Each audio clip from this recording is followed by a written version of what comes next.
코로나가 뭐 횡행하고요.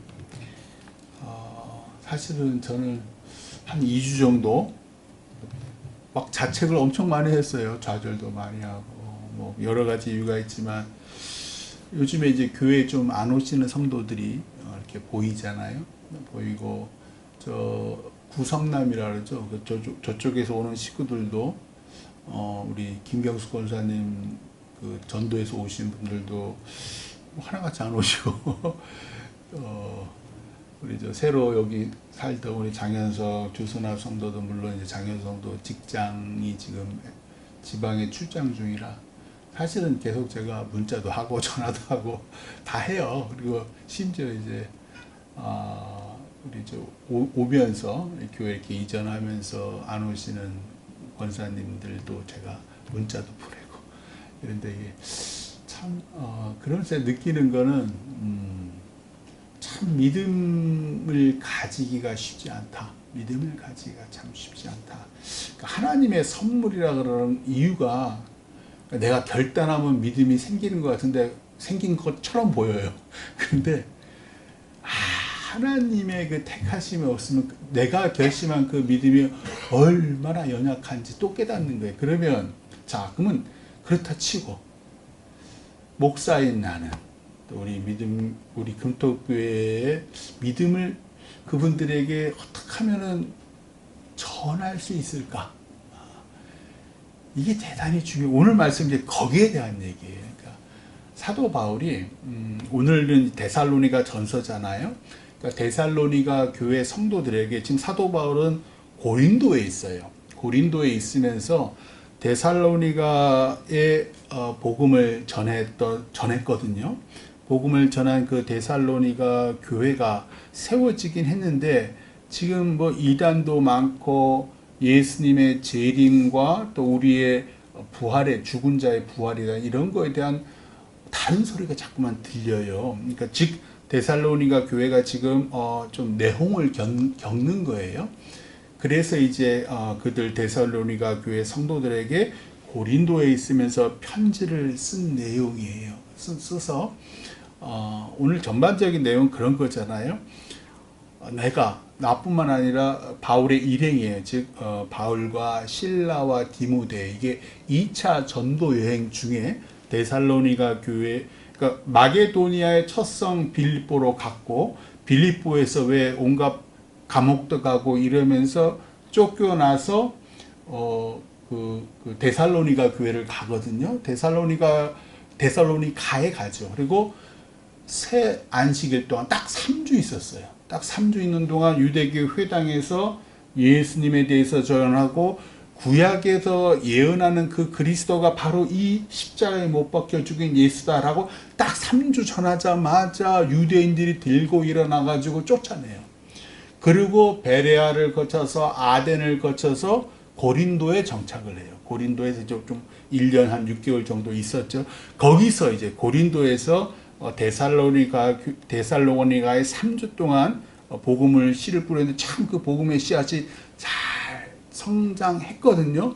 그런데 이제 문제가 생긴 거예요. 그래서 편지를 쓴 건데 자 1절 한번 보세요. 뭐라 그러냐면 형제들아 우리가 너희 가운데 들어간 것이 헛되지 않은 줄을 너희가 친히 아나니 즉 데살로니가에 딱 3주 있었는데 신기하게도 복음이 역사하셔서 믿는 사람이 생기고 거기에 교회가 생긴 거예요.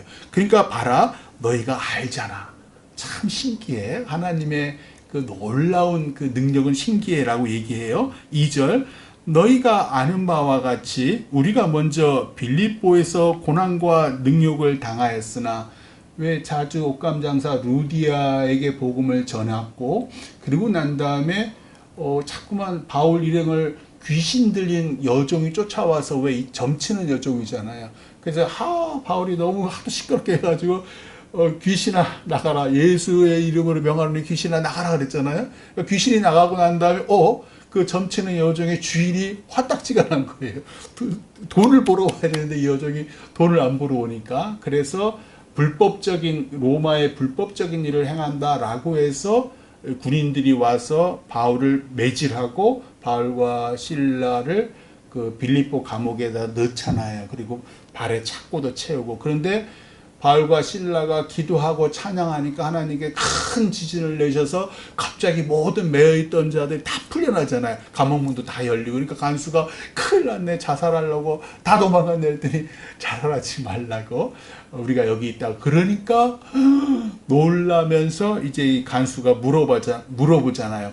내가 어떻게 해야 구원을 받으리까? 라고 바울한테 물어봤더니 바울이 주 예수를 믿으라, 그리하면 너와 내 집이 구원을 받으리라. 그리고 이제 그 간수와 간수 집이 다 구원을 받고, 그리고 치유도 받고, 로마인이라는 걸 사도 바울이 얘기해요. 난 로마 시민권자다. 그랬더니 그 잡았던 로마 군인들, 아이고, 그래도 얼른 나가주세요. 그래가지고 빌립보에서 나가서 이제 데살로니가에 간 거예요. 근데 이 소문이 다 번진 거예요. 왜냐하면 다 오늘날 그리스 지역이니까.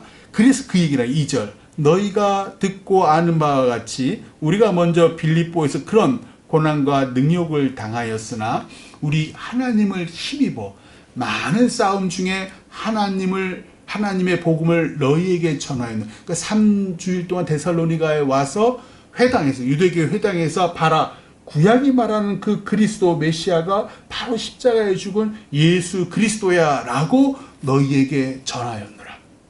3절. 우리의 권면은, 자, 예수가 그리스도라는 우리의 권면, 십자가 복음을 전한 그 권면은 간사함이나 부정에서 난 것이 아니요 속임수로 하는 것도 아니라 진실되게 하는 것이다. 4절. 오직 하나님께 옳게 여기심을 입어 복음을 위탁받았으니. 우리가 봐라, 빌립보에서 그렇게 매질을 당하고, 이곳 데살로니가에서도 유대인들이 들고 일어나고 유대교 회당에서 예수님을 전할 때마다 막 소리 지르고 막 정죄하고 욕설을 들어도 우리가 이 일을 하는 이유는 오직 하나님께 옳게 여기심을 입어 복음을 위탁받았기 때문이에요. 우리가 예수 그리스도의 복음을 하나님께로 위탁받아서 그토록 많은 어려움 중에서도 진실되게 예수 그리스도의 복음을 전해. 우리가 이와 같이 말하면 사람을 기쁘게 하려 하며 아니요, 사람들이야 뭐 귀에 좋은 말들 그런 말들을 원하는 거죠. 그러려면 싸움이 없었겠죠. 늘 좋게 좋은 게 좋은 거고. 오늘날 우리 교회뿐만 아니라 많은 우리 개신 교회가 전도를 못하는 가장 이유 중에 하나도 너무, 저도 그렇고 너무 그 사람의 형편을 생각해요. 사실은 복음은요, 아주 강한 하나님의 힘이거든요. 근데 너무 우리가 그 사람의 형편 다 고려, 다 이해해주고, 이게 이제 그런 얘기예요. 그래서 우리가 이와 같이 말하면 사람을 기쁘게 하려 함이 아니요 오직 우리 마음을 감찰하시는 하나님을 기쁘시게 하려 함이라. 하나님이 뭘 기뻐하실까? 하나님이 가장 기뻐하시는 건요, 한 영혼이 구원받는 거예요. 특별히 믿지 않는 영혼, 또 믿었다가도 하나님을 떠난 영혼, 그 영혼들을 구원하는 것이 하나님을 가장 기쁘시게 하는 거예요. 왜? 성부 하나님은 바로 그 목적을 위해서 성자 예수님을 이 땅에 보내셔서 십자가에 비참하게 죽게 하셨잖아요. 왜? 예수 그리스도의 보혈로 한 영혼을 구하려고. 예수님이 왜 죽었어? 너의 죄 때문에 죽었어. 너를 구원하시려고 죽었어. 이것이 그래서 한 영혼을 구원하는 게 하나님을 가장 기쁘시게 하는 거고, 그래서 바울이 그 모진 핍박을 받아가면서도 계속 전도 여행하면서 가는 곳곳마다 핍박을 받아가면서 예수 그리스도를 증거하는 거예요. 5절. 너희도 알거니와 우리가 아무 때에도 아첨하는 말이나 탐심의 탈을 쓰지 아니한 것을 하나님이 증언하시느니라.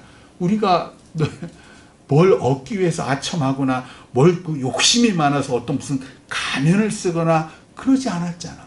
그런 거 하나님도 알고 너희도 알잖아. 6절. 또한 우리는 너희에게서든지 다른 이에게서든지 사람에게서는 영광을 구하지 아니하였노라. 이게 참 중요해요. 우리는 사람에게 인정받으려고 해요. 사람에게 칭찬받으려고 하고요. 그게 이제 사람에게서 영광을 구하는 거예요. 하나님으로부터 칭찬받아야 되는데 하나님의 칭찬이 안 보이거든요. 그러니까 자꾸만 사람에게서 인정받으려고 하니까 자꾸 자꾸만 그 사람의 형편, 그 사람이 이렇게 하면 기분 나쁘지 않을까? 이런 거 되게 신경 쓰는 거예요. 사실은 아주 하나님이 시키는 대로 해야 되는데, 그러면 반드시 그 영혼이 도전받고 그때는 상처받겠죠. 전하는 나도 상처받거든요. 그도 상처받지만 신기하게 그런 상처와 시험이 없으면 복음이 역사하지 않더라는 거예요. 좋은 게 좋은 거야? 그날이 그날이고요. 그게 안 돼요. 참 신기한 거예요. 믿지 않는 가족이 영혼 구원되는 거 보세요. 막 믿는 며느리가 와가지고 막 들러엎고요. 막 난리를 쳐야 되는 거예요. 믿지 않는 우리 믿는 집안에 믿지 않는 누가 왔잖아요. 그러면 참 이게 신경 쓰이잖아요. 어떻게 하는지 마음 다치지 않게 하려고 어떻게 하면 좋게 하려고 하는데 이 좋게 한다고 믿어지나요? 안 믿어져요. 그게 참 신기해요. 이게 그 얘기예요. 사람에게서는 영광을 구하지 아니하노라. 왜? 7절. 우리는 그리스도의 사도로서. 참 바울은요. 이게 또 사도라는 거를 자꾸만 요즘에도 이단들이 자기들이 뭐 사도라 그러는데, 여기 보면 바울이 자기만 사도라 그러지 않고 실라와 디모데도 우리라 그러잖아요. 우리는 그리스도의 사도로서. 사실은 바울이 다른 곳에서도 12제자 말고도 자기도 사도라 그랬지만 실라도 사도라 그러고 디모데도 사도라 그러고 디도도 사도라 그러고 곳곳에서 사도라 그래요. 이게 왜 사도라 그러냐면 하나님께 보냄을 받은 거예요. 어디로? 세상으로. 뭘 위해? 하나님을 기쁘시게 하기 위해. 하나님이 뭐 하면 기뻐해요? 영혼을 구원하면 기뻐해요. 그래서 사도라고 표현하는 거예요. 그래서 우리는 그리스도의 사도로서 마땅히 너희 이렇게 믿어야 돼 라고 권위를 주장할 수 있으나, 도리어 너희 가운데서 데살로니가 사람들에게서 유순한 자가 되어 유모가 자기 자녀를 기름과 같이 하였으니. 유모가요, 주인의 자녀를 기르는 거랑 내 새끼를 기르는 게 달라요. 근데 여긴 뭐예요? 유모가 자기 새끼를 기르는 것처럼 내가 애미잖아요. 진짜 친애미잖아요. 친애미는 자기 자녀를 위해서 뭐해요? 아낌없이 줘요. 우리가 전도를 제대로 못하는 이유, 온 성도에게도 우리가 제대로 온 성도들에게 믿음을 하나님께 주시는 거지만, 그럼에도 그 하나님을 향한 그 믿음을 갖기까지 우리가 유모가 되어야 된다. 유모가 자기 새끼를 아낌없이 주듯이, 심지어 자기 생명까지도 주듯이 그렇게 하라는 거예요. 참 이 말씀이 되죠. 그 8절. 우리가 이같이 너희를 사모하여, 유모가 자기 새끼를 사랑하는 것 같이 우리 바울과 실라 디모데가 너희 데살로니가 성도들을 사모하여 하나님의 복음뿐 아니라 우리의 목숨까지도 너희에게 주기를 기뻐하면. 이러니까 사도 바울이 그 고난과 핍박을 당하면서 돌아다녀요. 너희가 우리의 사랑하는 자 됨이라. 우리가 그렇잖아요. 어떤 성도 오면 이 성도가 우리 교회 성도가 되기를 원하는데 좀 지나면 가고 왜 그럴까? 우리가 그 사람을 사랑하지 않았기 때문에. 어떻게 보면 우리 안에 어떤 좌절과 실패의 상처가 있었어요. 우리도. 왜냐하면 내가 이렇게 열심히 했는데도 그분이 교회에 안 남는 거예요. 떠나버리는 거예요. 그러니까 이런 상처들이 생기면서 이골이 났다, 이력이 났다. 그러니까 그런 실패가 너무 우리한테 상처를 주는 거예요. 내가 저 사람에게 아낌없이 했더니 저 사람은 떠나버리더라는 거예요. 근데 나도 상처가 되는 거예요. 그러다 보니까 상처 안 받으려고, 시험 안 받으려고, 그러니까 우리도 적당한 선을 유지를 한다는 거죠. 근데 그건 사랑이 아니에요. 그건 사랑이 아니에요. 사랑은 내가 상처받고, 유모가 자기 새끼 어떻게 해요? 내가 상처받든 뭐든 내 새끼가 제일 이쁜 거예요. 그 얘기예요 지금. 너희가 우리의 사랑하는 자였기 때문에 내가 목숨까지도 너희에게 주기를 기뻐한다. 이게 전도의 방법. 이것이 한 영혼을 사랑하는 거구나. 9절. 형제들아, 우리의 수고와 애쓴 것을 너희가 기억하리니 너희 아무에게도 폐를 끼치지 아니하려고 밤낮으로 일하면서 너희에게 하나님의 복음을 전하였노라. 자비량 전도한 얘기를 하신 거예요. 사도 바울은 다른 그 사도들과 달리어 천막수선을 하면서, 낮에는 천막수선하면서 저녁이나 시간대 때 안식일이 되면 복음을 증거한 거죠. 사도 바울은요, 자기 본인들 고린도전서에 이렇게 얘기했어요. 누가 자기 비용으로 군복무를 하겠느냐?